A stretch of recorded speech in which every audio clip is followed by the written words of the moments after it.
ಬೆಂಗಳೂರು ನಗರದಲ್ಲಿ ಮನೆಗಳನ್ನ ಲೀಸ್ಗೆ ಪಡೆಯಲು ಬಯಸುವವರನ್ನೇ ಟಾರ್ಗೆಟ್ ಮಾಡಿ ಬರೋಬ್ಬರಿ 200 ಕೋಟಿ ರೂಪಾಯಿವರೆಗೂ ಅಧಿಕ ಹಣ ವಂಚಿಸಿರುವಂತಹ ಆಘಾತಕಾರಿ ಪ್ರಕರಣ ಬೆಳಕಿಗೆ ಬಂದಿದೆ. ಜಾನ್ಸ್ ಅಸೆಟ್ ಎಂಬ ಮೀಡಿಯೇಟರ್ ಕಂಪನಿಯು ಸುಮಾರು 300ಕ್ಕೂ ಹೆಚ್ಚು ಜನರಿಗೆ ಮಕ್ಮಲ್ ಟೋಪಿ ಹಾಕಿದ್ದು ಕಂಪನಿ ಮಾಲೀಕ ಪರಾರಿಯಾಗಿದ್ದಾನೆ. ನಗರದಲ್ಲಿ ಇತ್ತೀಚೆಗೆ ಲೀಸ್ ಮನೆಗಳ ಕೊರತೆ ಇರೋದನ್ನ ಬಂಡವಾಳ ಮಾಡಿಕೊಂಡ ಈ ಕಂಪನಿ ಗ್ರಾಹಕರಿಗೆ ಭರ್ಜರಿ ಆಫರ್ ಅನ್ನು ನೀಡ್ತಾ ಇತ್ತು. ನಿಮ್ಮ ಲೀಸ್ ಹಣವನ್ನ ನಮಗೆ ಕೊಡಿ, ನಾವು ನಿಮಗಾಗಿ ಮನೆ ಹುಡುಕಿ ಅದರ ಮಾಸಿಕ ಬಾಡಿಗೆಯನ್ನ ನಾವೇ ಪಾವತಿಸುತ್ತೇವೆ ಎಂದು ನಂಬಿಸ್ತಾ ಇತ್ತು. ಹಣವು ಉಳಿಯುತ್ತದೆ, ಬಾಡಿಗೆ ಕೊಡೋದು ತಪ್ಪುತ್ತದೆ ಎಂದು ನಂಬಿದ ಸಾರ್ವಜನಿಕರಿಂದ ತಲಾ 10 ರಿಂದ 75 ಲಕ್ಷ ರೂಪಾಯಿವರೆಗೆ ಹಣ ವಸೂಲಿಯನ್ನ ಮಾಡಲಾಗಿತ್ತು. ಆರಂಭದ ಕೆಲ ತಿಂಗಳು ಬಾಡಿಗೆ ಪಾವತಿಸಿ ನಂತರ ಕಂಪನಿ ಕಳ್ಳಾಟವನ್ನು ಶುರು ಮಾಡಿದೆ.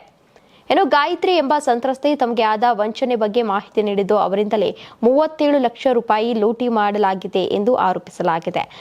ಮನೆ ಮಾಲೀಕರು ಮನೆ ಖಾಲಿ ಮಾಡಲು ಹೇಳಿದಾಗ ಗಾಯತ್ರಿ ಅವರು ಕಂಪನಿಯ ಬಳಿ ಹಣ ವಾಪಸ್ ಕೇಳಲು ಹೋಗಿದ್ರು. ಈ ವೇಳೆ ಕಂಪನಿಯು ಹಣ ನೀಡದೆ ಆ ಮೊತ್ತವನ್ನ ತಮ್ಮಲ್ಲೇ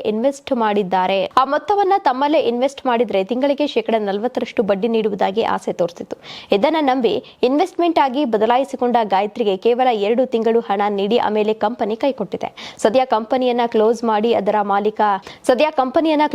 ಅದರ ಮಾಲೀಕ ಸ್ಟೀಫನ್ ಆರ್ಥರ್ ಎಂಬಾತ ಕೋಟ್ಯಾಂತರ ರೂಪಾಯಿ ಹಣದೊಂದಿಗೆ ಎಸ್ಕೇಪ್ ಆಗಿದ್ದಾನೆ. ಸಂತ್ರಸ್ತರು ಇಂದಿರಾನಗರ ಪೊಲೀಸ್ ಠಾಣೆಯಲ್ಲಿ ದೂರು ದಾಖಲಿಸಿದ್ದು ಹಣ ಕಳೆದುಕೊಂಡು ಕಂಗಾಲಾಗಿ ಠಾಣೆಯನ್ನ ಹಲಿತಾ ಇದ್ದಾರೆ.